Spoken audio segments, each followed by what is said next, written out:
It really is a privilege for us to be with you this morning, to be back among you. We're grateful for your support, for your care for our family, for us, and your partnership with us in ministry in Beirut. This morning, I want to share with you a reflection from a difficult parable of Jesus. Some of the parables of Jesus are pretty straightforward. This one is a more difficult one from Luke 16. And with this story, I also want to share with you a story from Beirut from this last year that kind of took over the news. And as I was thinking about this passage and hearing this story taking place and happening, really helped me to understand this passage in a fresh way. So I'm going to try to weave these together in our time together this morning. So first, let's read from the passage. It's from Luke 16, verses 1 through 13. So if you have your Bible or your holy telephones with you, you can open those, and we'll read. I'll read it out loud. The translation that I'm reading from is the NET translation, the New English translation. You may have the NASB or NIV, but I'll read from the NET translation. It says, Jesus also said to the disciples, there was a rich man who was informed of accusations that his manager was wasting his assets. So he called the manager in and said to him, "What is this I hear about you? Turn in the account of your administration, because you can no longer be my manager." The manager said to himself, "What should I do, since my master is taking my position away from me? I'm not strong enough to dig, and I'm too ashamed to beg. I know what to do, so that when I'm put out of management, people will welcome me into their homes." So he contacted his master's debtors one by one. He asked the first, "How much do you owe my master?" And the man replied, 100 measures of olive oil. The manager said to him, "Take your bill, sit down quickly and write 50. Then he said to another, "How much do you owe?" And the second man replied, 100 measures of wheat. The manager said to him, "Take your bill and write 80. The master commended the dishonest manager because he had acted shrewdly. For the people of this world are more shrewd in dealing with their contemporaries than the people of the light. And I tell you, make friends for yourselves by how you use worldly wealth, so that when it runs out, you will be welcomed into eternal homes. The one who is faithful in very little is also faithful in much, and the one who is dishonest in very little is also dishonest in much. If then you haven't been trustworthy in handling worldly wealth, who will entrust you with true riches? And if you haven't been trustworthy with someone else's property, who will give you your own? No servant can serve two masters, for either he will hate the one and love the other, or he will be devoted to the one and despise the other. You cannot serve God and money." Let's pray together. Father, thanks for your word. Help us in our study of him to love you more truly and to follow you more faithfully. Amen. So the woman was desperate. This is where I switched to the other story. The woman was desperate. Her sister was back in the hospital again. The cancer had been spreading so fast, and she needed immediate surgery. But because of the financial crisis, the hospital wouldn't do a thing until she paid in cash. Since late 2019, Lebanon has been suffering this severe financial crisis. Since that time, the Lebanese currency, called the lira, has depreciated in value 98% against the dollar. For a variety of complicated reasons, when the crisis began, Lebanese banks ran out of cash that people had deposited in the banks. So if you went to a bank, you couldn't withdraw money that was yours in the bank any longer. Most regular people's life savings literally were stuck in banks. At the same time, the wealthy and the rich were moving their money out of Lebanon into offshore accounts, into international accounts, and they were able to get their money out. While Sally, this woman in the story, had enough money on paper in the bank to pay for her sister's surgery, the bank would not give her her money. Without some kind of ruling or law in place, what the bank was doing was illegal. But this has been the situation since 2019 in Lebanon. Banks have been working together to severely limit what people can withdraw of their own money, and this bank was cheating Sally. But not just the bank, the government, the oligarchy, the entire system had cheated Sally. Not just her, but the entire country. What could Sally do to help her sister? It was a catastrophe. What could she do to help? Well, Sally came up with a plan. It was a very creative and clever plan. She would rob the bank to save her sister. Technically, it wouldn't actually be stealing, and this is a true story. This was actually happening. Technically, it wouldn't actually be stealing, though. She'd simply make the bank give her her money back. It was her money. It was in her accounts. And so she wasn't actually stealing because you can't technically, by law, steal from yourself. So she decided to use a plastic gun so no one would actually be in real danger. Maybe she'd go to jail, but her sister's future would be at least secured in some way. Sally's story and the dilemma that it involves absolutely gripped Lebanon this last winter. And actually, what took place in the end worked. She went into this bank and raised this absolute chaos and somehow slipped out the back in the midst of things. They gave her around $20,000 in cash, dollars, and she fled before the police were able to catch her. Later, she ended up turning herself in, but only after she had paid her sister's hospital bill, and her sister was able to get surgery. The question, though, is was Sally a hero or a villain? What do you think? I'm actually curious. Is she a hero or a villain? Okay. Without a doubt, Sally in Lebanon became an instant anti-hero. The story of Robin Hood, the story of Ocean's 11 and 12 and 13 and 8, like all of these movies are based around this anti-hero, somebody, the robber who's kind of bad and kind of good, and you're rooting for the bad guy, but they're really good guys in the movie. This is the dilemma that Sally's story sort of presented for Lebanon, and I think the dilemma that's present in the story in this parable as well. In Lebanon, this act inspired a number of other people to do the same thing. Banks started reducing their hours. They reinforced their security even more, and in the middle of a massive robbery by the government, basically, it would seem that a thief is righteous, almost. I'm not arguing that you should go out and rob banks. Please hear that loud and clear. But this dilemma presents for us something that I think actually helps us understand this parable. And so we'll get into that in a second. Of course, good churchy people know that stealing is wrong. Jesus would never encourage unethical action, right? We know better than that. But that's precisely why this parable in Luke 16 is troubling. Anti-hero or not, it seems like Jesus is admiring, is praising something that shouldn't be praised. And so that's what we're going to look at more closely. If you've ever been confused by this passage, I'm with you. I share that confusion, and you should be encouraged that you're not alone. It's not just you and me. It's a number of us. To the extent that this passage has been a problem, it goes all the way back to the early church.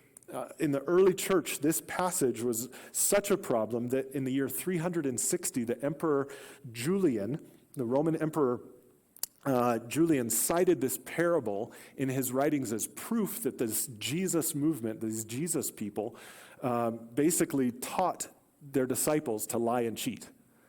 So this has been a problem for, a long time. And so we're going to try to understand this parable this morning and dig into it a little more closely. I think it's better to understand it than skip it in a sermon. So I think that there's a really important lesson. What I want to say right now is the big idea. This is the big idea that I hope we learn from this, and then we'll break it down and try to understand how this parable gets us to this big idea. So this is the point. This is the point of this passage. In light of God's kingdom, followers of Jesus should serve God by being generous and faithful with the material resources we've been given. And I'll say that again just so it's in our minds. In light of God's kingdom, followers of Jesus should serve God by being generous and faithful with the material resources we've been given.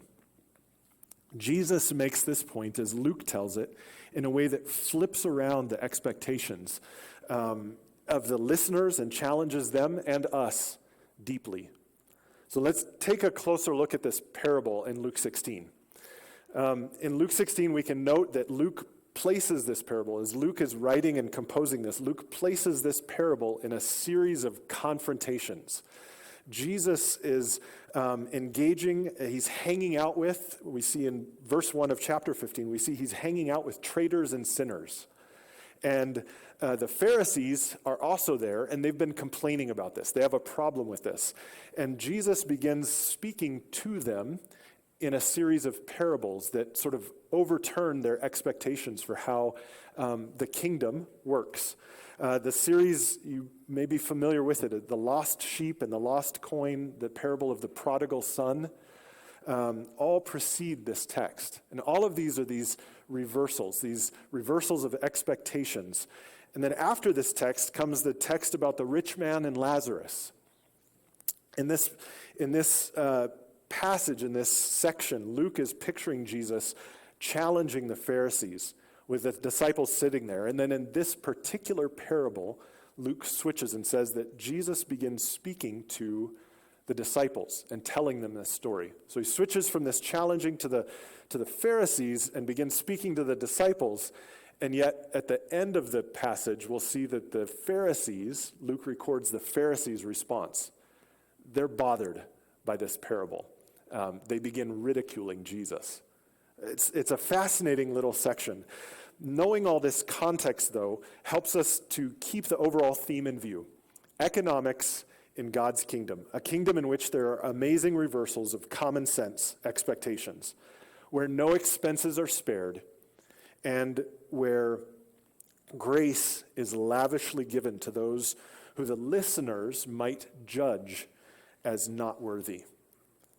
In verses 1 and 2, we can look at the introduction to this little parable. A parable, again, is usually fictional. It's not necessarily a true story. Jesus isn't telling this actual story, but it's a parable that's designed to make a particular point.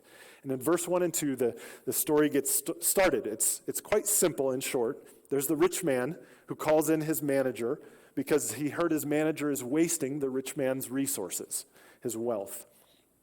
Whether that accusation is true or not really isn't the point, but it is the reason that the manager gets called in.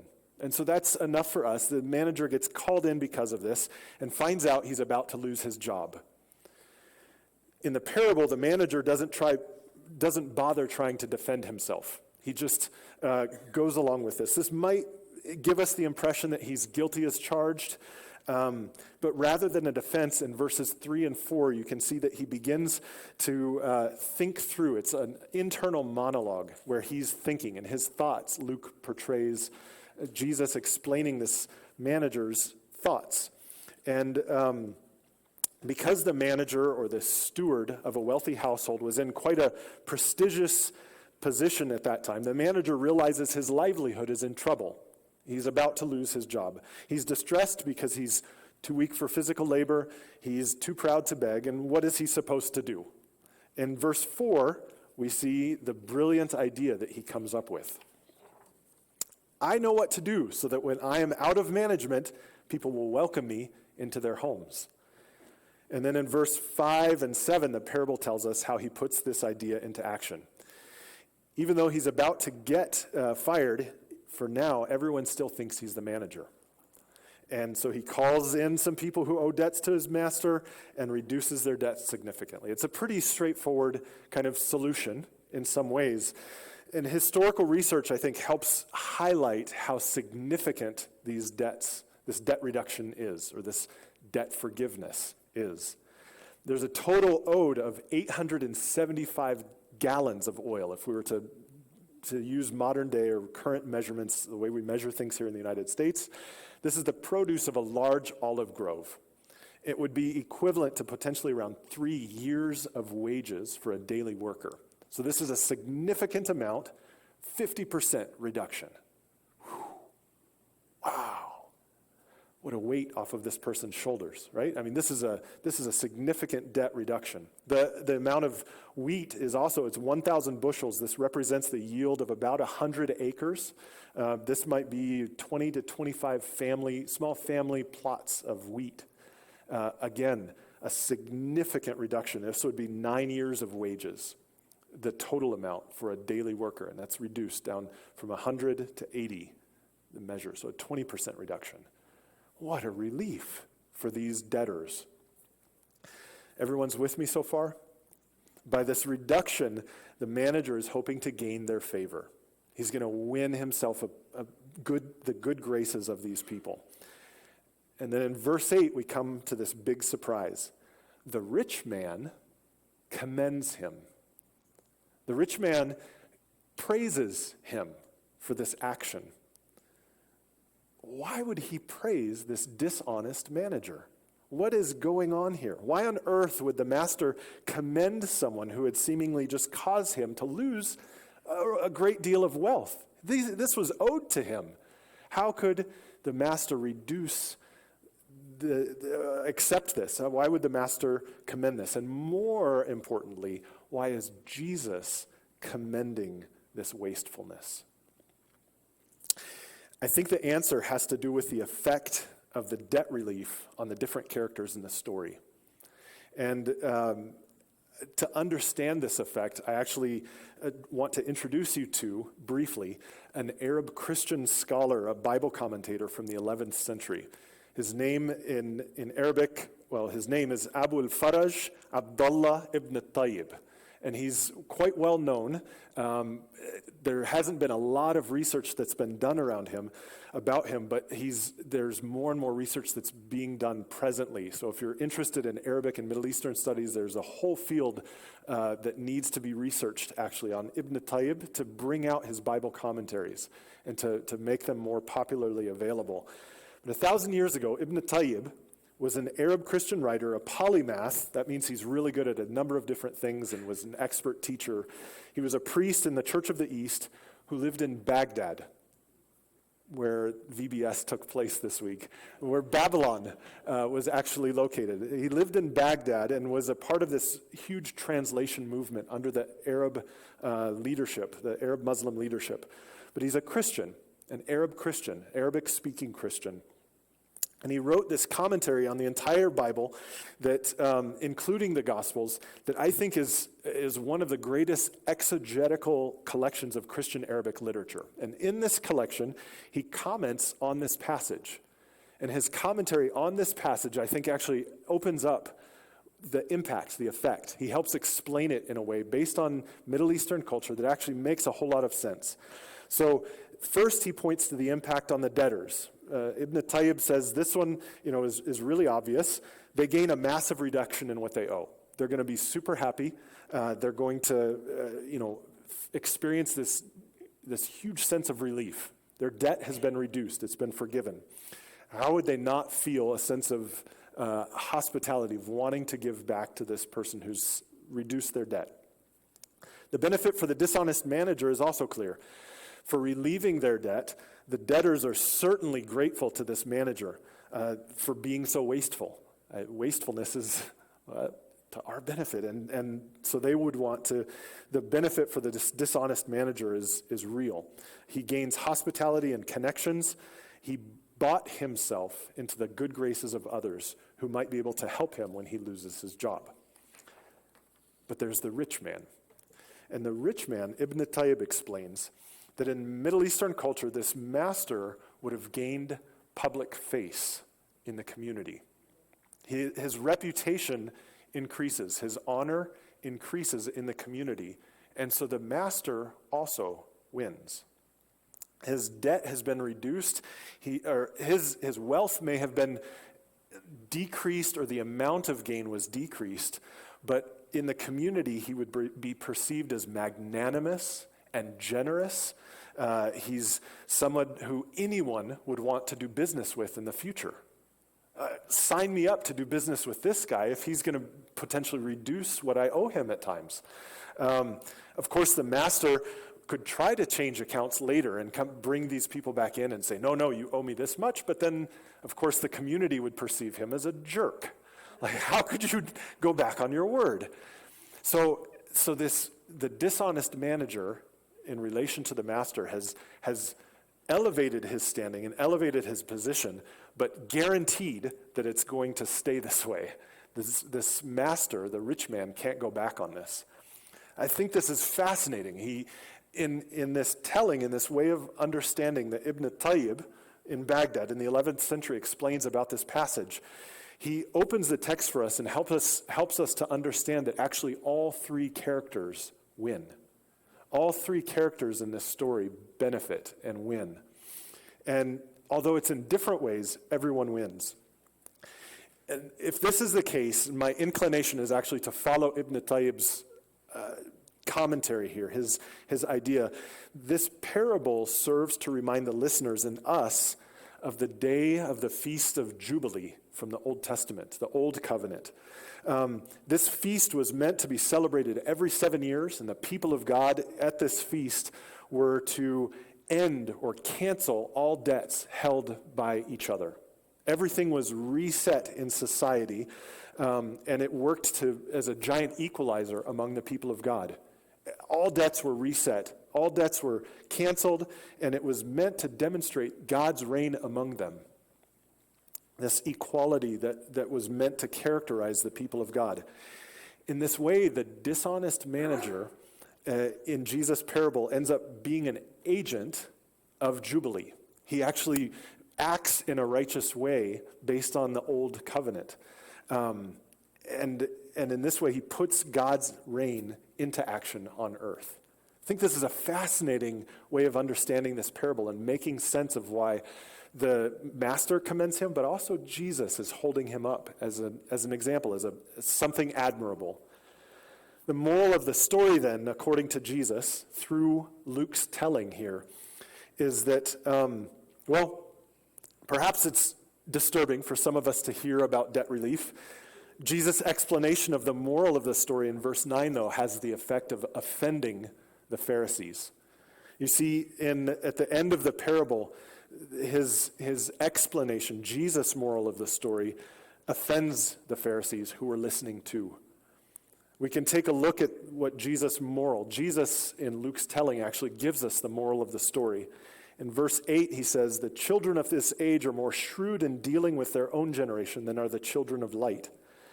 Jesus' disciples, who are often referred to as the children of light, could learn something by acting shrewdly and prudently. That means with cleverness and creativity from the children of this age, like this dishonest manager.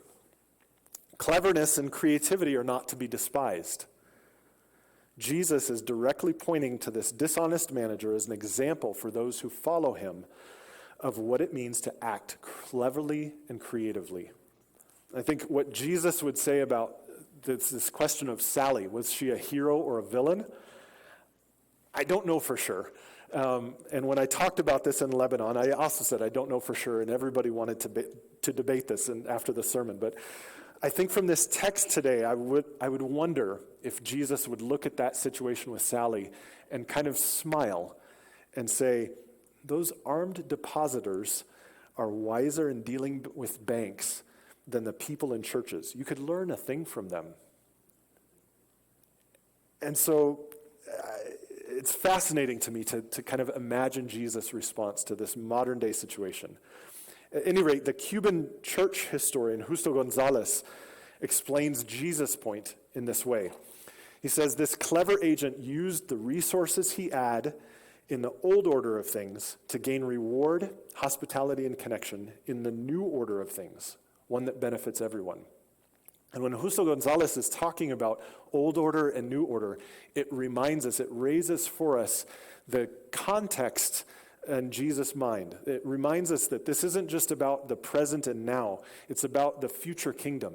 It's about God's reign on earth that is present and yet to come, and how God calls us in Jesus to to recognize the eschatological dimension, the what is to come dimension of what we do in the present. The kingdom of God is in view here, and its presence now and in the future is meant to benefit everyone. It's meant to benefit everyone. It's meant to contribute to what's called the common good. We got to participate in a little bit of the common good here in Safford yesterday when we went to the community pool and swam for $2 a person. It was amazing, being able to swim and cool off from the heat and enjoy this common benefit. And so we're thankful for people who pay taxes and pay for things like a community pool. It's a fascinating kind of real-life example of this common good. The second point, the second piece, Jesus makes clear that what was clever and creative was the long-term kingdom perspective that this dishonest manager took. The dishonest manager used resources that were quickly losing value to him to gain benefits farther into the future. In verse 9, Jesus says, making friends for themselves by means of dishonest wealth so that those new friends might welcome them into eternal homes. Oh, Jesus, you made it worse. What are you talking about? Are we supposed to buy our way into heaven? Is that what Jesus is saying here? We buy our way into heaven? It almost could seem like that. But of course, Jesus isn't saying that you buy your way into heaven.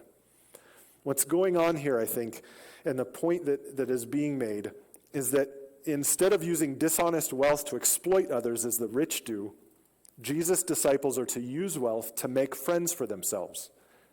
And let's explore that just briefly here.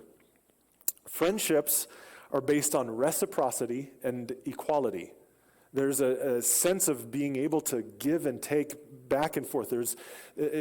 Friendship is dependent on the other person and yourself being able to meet in some sense of equality, of this person also being equal in dignity and equal in being able to give and take in some kind of way. And friendship is built when people forgive each other their debts, because it establishes a new kind of reciprocity. Oh, don't worry about it. Come on over and have dinner with us. Bring a watermelon or whatever you have. We bring and we share, and things are shared equally. And that helps establish friendship. And in the end result is that both are enriched. Both sides or both parties are enriched and benefit. Looking at the wider context of Luke's writings, hospitality and friendship are often provided by those who are considered religious outsiders, those who are lower down on the social hierarchy. Luke is very concerned to show that this new Christian movement is one of equality in which the poor and the marginalized take center stage. They are included. And that is why I think I would argue here that there's an element of social justice that's built into this parable, this telling, that is what makes the Pharisees so upset with what Jesus has to say. In Jesus' explanation, in Luke's telling, Jesus is pointing to those outsiders, the people who are outside of established religion, the poor, the marginalized, the others, and saying, look at them as an example. Look at this as an example. Jesus is saying that those who are able to be creatively resourceful with the little they have for the common good show that they are not selfishly tied to their possessions, but are able to live with a hopeful future in mind. This second kind of point about contributing to the common good reminds me of another saying, another passage from the early church fathers, one of the early church fathers named John Chrysostom, who is from Antioch, the town of Antioch. He was born. It's now in modern Turkey. It's right near where the epicenter of this earthquake was that just happened recently in Turkey. John Chrysostom, he died in the year 407, commented on this principle of wealth and giving in the early church. And he said, and this is a quote from his writings, "For our money is the Lord's, however we may have gathered it. If we provide for those in need, we shall obtain great plenty. This is why God has allowed you to have more, not for waste on prostitutes, drink, or fancy food, expensive clothes, and all the other kinds of indolence, but for you to distribute to those in need. The rich man is a kind of steward of the money which is owed for distribution to the poor. He is directed to distribute it to those fellow servants, to his fellow servants who are in want. So if he spends more on himself than his need requires, he will pay the harshest penalty hereafter.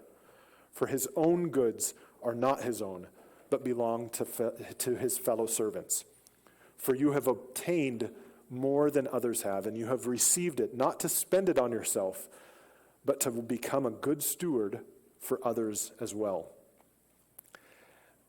John Chrysostom is pointing to this principle that has characterized Christian practice in the world from the very beginning of this Jesus movement.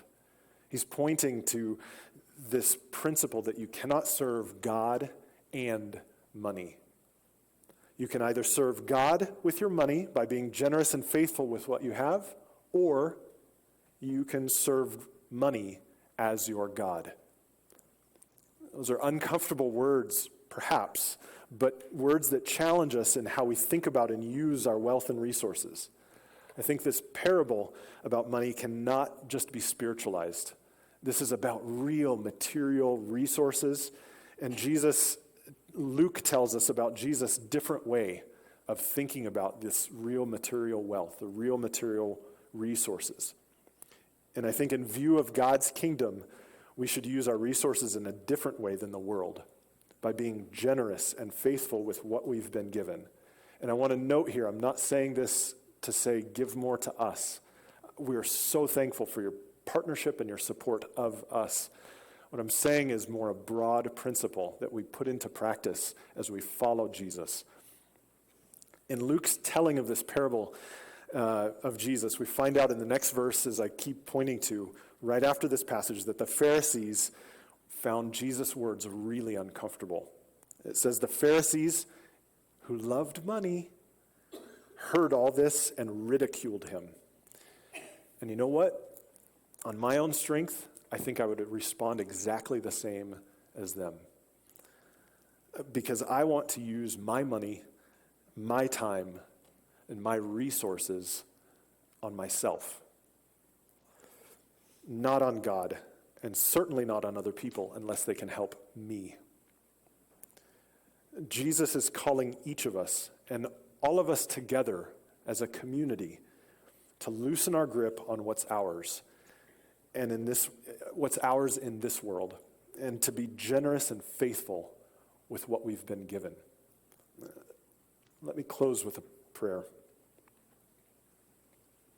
Come, Holy Spirit, open our eyes, soften our hearts, and loosen our grip so that we can be generous and creative like you are with what you have given us. Amen.